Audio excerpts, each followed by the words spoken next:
कृषी मंत्र्यांची शेतकऱ्यांसाठी पीक विम्यासंदर्भातील मोठी घोषणा. शेतकरी बांधवांनो, परभणी व लातूर जिल्ह्यातील ही एक महत्त्वाची अपडेट हाती आलेली आहे. त्यांनी ट्विटरच्या माध्यमातून ही माहिती दिलेली आहे. परभणी व लातूर जिल्ह्यातील पीक विमा प्रश्नाबाबत महत्त्वपूर्ण बैठकसुद्धा घेण्यात आलेली आहे.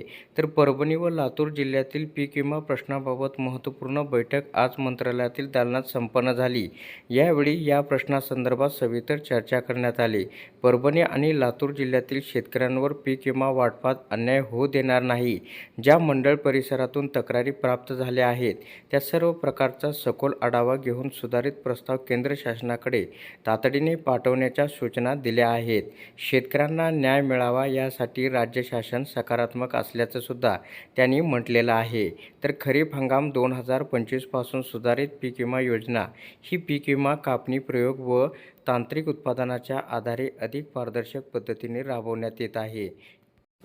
विमाधारक शेतकऱ्यांचे नुकसान वस्तुनिष्ठ पद्धतीने निश्चित करून त्यांना योग्य ती नुकसान भरपाई मिळावी यासाठी शासन कटिबद्ध असल्याचं त्याने म्हटलं आहे. शेतकऱ्यांच्या हिताला प्राधान्य देत प्रत्येक तक्रारीवर संवेदनशीलतेची कार्यवाही करण्यात येईल असं सुद्धा या ठिकाणी सांगण्यात आलेलं आहे.